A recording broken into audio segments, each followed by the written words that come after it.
Good morning दोस्तों। My self doctor Prakash Chand Goyal, assistant professor mathematics, 11 year experience. आज हम BSc part first के लिए डिस्क्रीट मैथमेटिक्स अर्थात विविक्त गणित, जो राजस्थान यूनिवर्सिटी के अंदर अपने पास में पहला पेपर है, उसके अंदर इम्पोर्टेंट टॉपिक आविष्टि अपवर्जन सिद्धांत, इंग्लिश में कहेंगे principle of inclusion and exclusion. Exam में क्वेश्चन पूछ सकता है किस तरीके से, आविष्टि अपवर्जन सिद्धांत का कथन लिखिए। क्या पूछ सकता है एग्जाम में? आविष्टि अपवर्जन सिद्धांत का कथन लिखिए और प्रूफ कीजिए। इंग्लिश में पूछ सकता है state and proof principle of inclusion and exclusion. Very important question है, काफ़ी दफ़े एग्जाम में आया हुआ है। 2012 के अंदर आया हुआ है, 2014 के अंदर आया हुआ है, 2009 के अंदर आया हुआ है और 2006 के अंदर आया हुआ है। देखिए क्या है क्वेश्चन, क्या रहेगा इसका स्टेटमेंट। स्टेटमेंट भी अपने को याद रखना है। स्टेटमेंट का 1 नंबर होता है और प्रूफ करने के क्या है 3 नंबर होते हैं। यदि ए और बी अपने पास में क्या है, 2 परिमित समुच्चय है। ए और बी अपने पास में क्या है, 2 परिमित समुच्चय है। तो अपने को प्रूफ करना है A union B. A union B में जितने एलिमेंट होंगे, मोड लगाने का मतलब क्या है, एलिमेंटों का संख्या, अवयव की संख्या, वो किसके बराबर होगी, ए में अवयव की संख्या प्लस बी में अवयव की संख्या माइनस ए इंटरसेक्शन बी में अवयव की संख्या। इस नियम को हम क्या कहते हैं, 2 परिमित समुच्चयों के लिए आविष्टि अपवर्जन सिद्धांत, हम इसे क्या है कहते हैं। एग्जाम में पूछ सकता है आविष्टि अपवर्जन सिद्धांत का कथन लिखिए और सिद्ध कीजिए। तो ये इसका क्या है कथन है। क्या है कथन?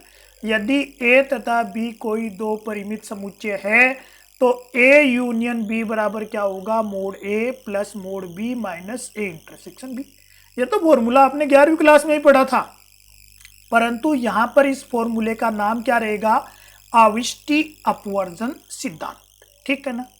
एक तो एग्जाम में इस तरीके से पूछ सकता है आविष्टि अपवर्जन सिद्धांत का कथन लिखिए और सिद्ध कीजिए। दूसरा एग्जाम में इस फॉर्मूले को कैसे पूछ सकता है, प्रमेय के रूप में, थ्योरम के रूप में। कैसे? यदि ए और बी कोई 2 परिमित समुच्चय है तो ये फॉर्मूला लिख के दे देकर सिद्ध कीजिए। तो अपने को ये भी ध्यान रखना है, दोनों तरफ से आविष्टि अपवर्जन सिद्धांत लिखे तो ये फॉर्मूला लिखना है, फिर इसका प्रूफ करना है।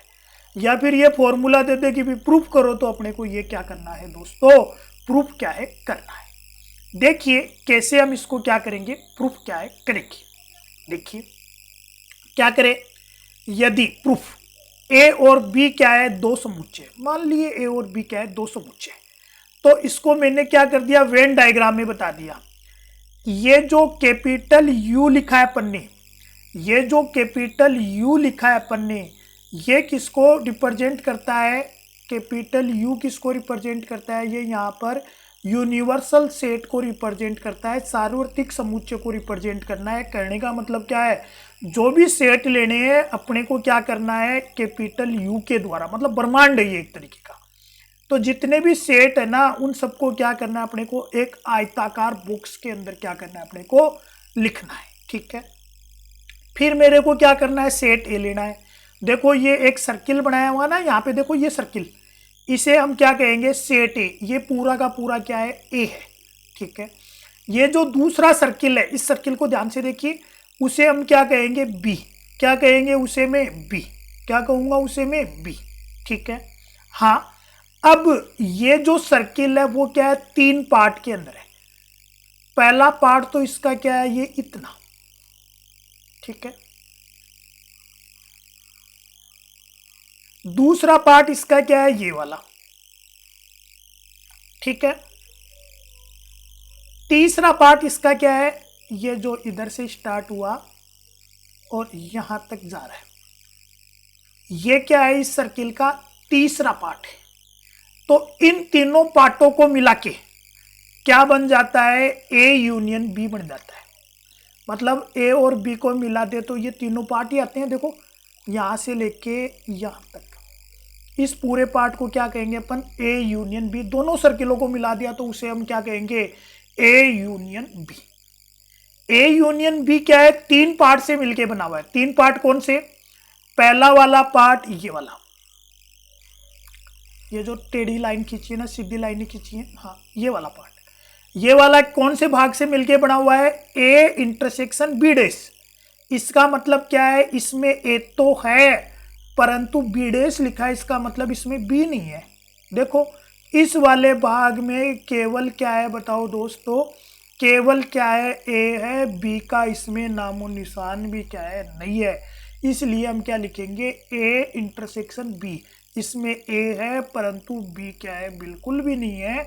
इसलिए इसके ऊपर हम क्या करेंगे, डैश क्या है लगा देंगे। तो ये क्या हो जाएगा, ए इंटरसेक्शन बी डैश, पहला पार्ट हो गया। फिर मिलाना है किससे, दूसरे पार्ट से। दूसरा पार्ट क्या है बताओ, ए इंटरसेक्शन बी। क्या है, ए इंटरसेक्शन बी, जिसके अंदर ए बी और बी बी हो। बताओ इस वाले भाग के अंदर ए और बी दोनों है क्या, चेक करो, ए और बी दोनों है क्या, ए बी है इसके अंदर। ये वाला है ना, ये बीच वाला भाग, ध्यान से देखो इसको, इसके अंदर ए और बी दोनों है या नहीं है। तो मैं इसे क्या लिखूंगा, ए इंटरसेक्शन बी। तीसरा वाला पार्ट, तीसरा वाला पार्ट अपने पास में ये वाला, इसके अंदर बताओ क्या नहीं है, बी तो है परंतु ए बिल्कुल भी नहीं है, ए का नामो निशान भी नहीं है। तो मैं इसे क्या कहूंगा, ए डैश इंटरसेक्शन बी। क्या कहूंगा, ए डैश इंटरसेक्शन बी। समझ में आ गई भाई, ए यूनियन बी क्या है, इन तीन भागों से मिलके क्या हुआ है, बना हुआ है। पहला भाग कौन सा है, ये वाला। दूसरा भाग कौन सा है, ये वाला। तीसरा भाग कौन सा है, ये वाला। बात समझ में आई नहीं हुई। ये तीनों के तीनों आपस में क्या है, अलग अलग है। इनका तीनों के अंदर बीच में कोई भी लेना देना क्या है, नहीं है। इसलिए इसे क्या कहेंगे, परस्पर ये कैसे हैं, असंयुक्त है। तीनों में क्या है, कोई भी क्या है, कॉमन बात क्या है, नहीं है। देखो ये पूरा का पूरा पहला वाला पार्ट पूरा का पूरा सेपरेट है, ए इंटरसेक्शन बी पूरा का पूरा सेपरेट है, ये बीच वाला पार्ट। और ये लास्ट वाला पार्ट क्या है, पूरा का पूरा सेपरेट है। इनके बीच में कोई भी कॉमन एलिमेंट क्या है, नहीं है। तो इनके अंदर मैं क्या कर लूं, योग नियम काम में ले लूं। योग नियम क्या बोलता है, अभी तो ये क्या है, पूरा का पूरा एक समुच्चय है। अगर मोड़ लगा दिया तो मोड़ लगाने का मतलब क्या है, इसमें अवयवों की संख्या।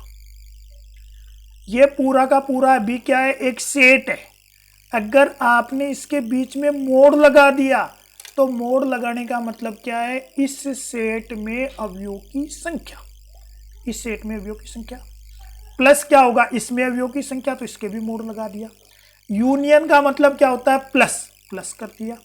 इसमें अवयवों की संख्या प्लस इसमें अवयवों की संख्या प्लस तीसरे में अवयवों की संख्या। ए यूनियन बी किसके बराबर होगा बताओ, पहले में अवयवों की संख्या प्लस दूसरे में अवयवों की संख्या प्लस तीसरे में अवयवों की संख्या। बताओ ये बात समझ में आई या नहीं आई आपकी, आ गई ना। ठीक है, अगर किसी के कोई भी बात नहीं समझ में आए ना तो YouTube के ऊपर मेरे कॉन्टेक्ट नंबर है, उस पर संपर्क कर सकते हैं, व्हाट्सएप के ऊपर है ना। ठीक है ना, आगे देखिए। अब मेरे को क्या करना है, ए की वैल्यू लिखनी है। इसको इक्वेशन नंबर फर्स्ट दे दिया। किसकी वैल्यू लिखनी है, ए की वैल्यू। बताओ ए कौन है, कौन सा सर्किल है ए, ध्यान दो ए कौन सा सर्किल अपने पास में।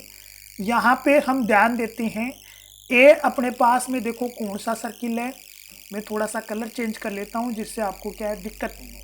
देखो ए यहाँ पे बताओ पूरा का पूरा ये सर्किल है या नहीं है।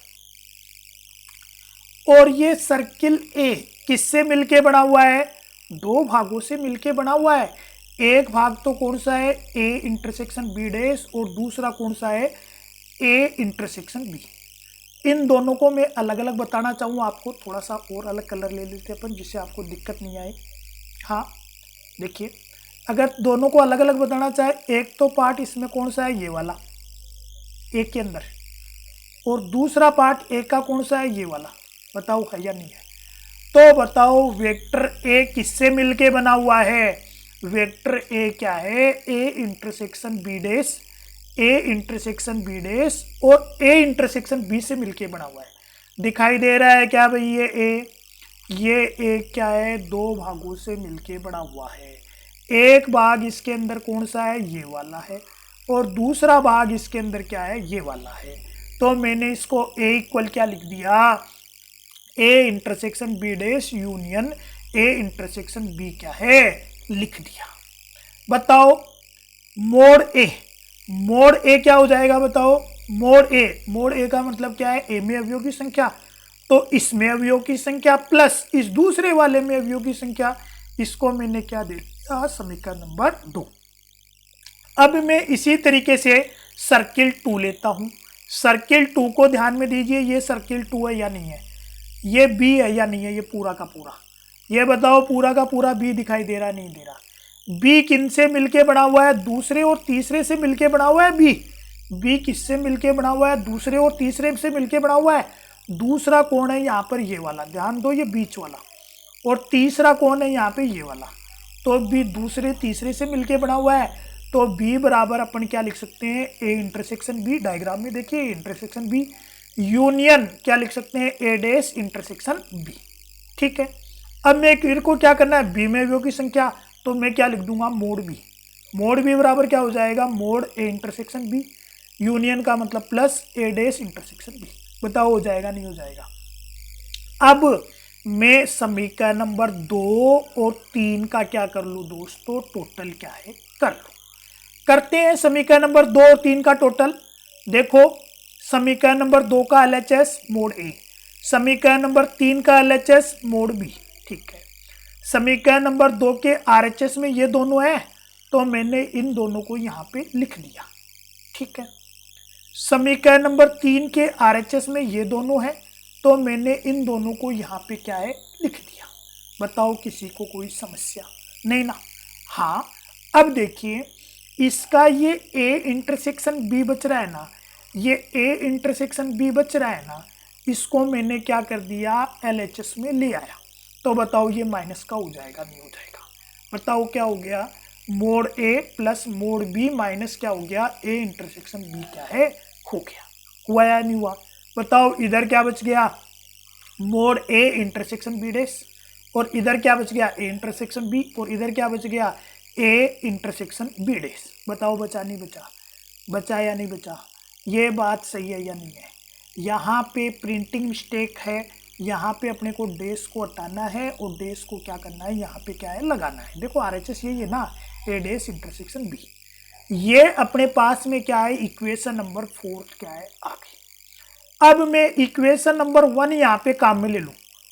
देखो इक्वेशन नंबर 1 की वैल्यू यही है क्या, देखो इक्वेशन नंबर 1 के अंदर इसकी वैल्यू क्या है, देखो इक्वेशन नंबर 1 में इसकी वैल्यू क्या है, इन तीनों टर्मों की वैल्यू क्या है, ए यूनियन बी है।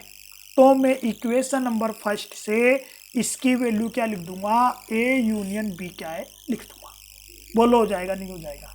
अतः ए यूनियन बी इक्वल क्या आ जाएगा, mod A plus mod B minus A intersection B क्या है आ जाएगा। कौन सा फॉर्मूला है दोस्तों, ये फॉर्मूला कौन सा है दोस्तों, जो आपने 11वीं क्लास में काम में लिया था वही फॉर्मूला है।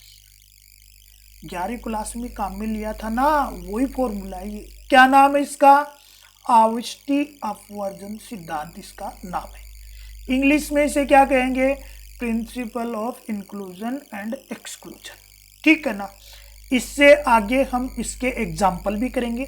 ठीक है ना, ये अपने क्या था, डिस्क्रीट मैथमेटिक्स के अंदर बीएससी पार्ट फर्स्ट जो राजस्थान यूनिवर्सिटी के अंदर है अपने पास में, पेपर फर्स्ट है, उसका क्या था, ये एक टॉपिक था। एग्जाम में ये क्या है, 4 नंबर का क्वेश्चन आता है राजस्थान यूनिवर्सिटी के अंदर। तो इस क्वेश्चन को अपने को ढंग से क्या है कर लेना है। कैसे पूछ सकता है, आवृष्टि अपवर्जन सिद्धांत का कथन लिखिए और सिद्ध कीजिए, या फिर ये थ्योरम दे दे, ऐसे भी पूछ सकता है। वेरी इंपॉर्टेंट थ्योरम है, ढंग से कर लेना है, समझ लेना है। कोई भी बात नहीं समझ में आए तो आपको क्या करना है, व्हाट्सएप नंबरों पे क्या करना है, संपर्क करना है, पूछना है। ये बात हमारी क्या है, समझ में नहीं आई है, ठीक है ना। बाकी चर्चा हम क्या करेंगे, कल करेंगे। धन्यवाद दोस्तों।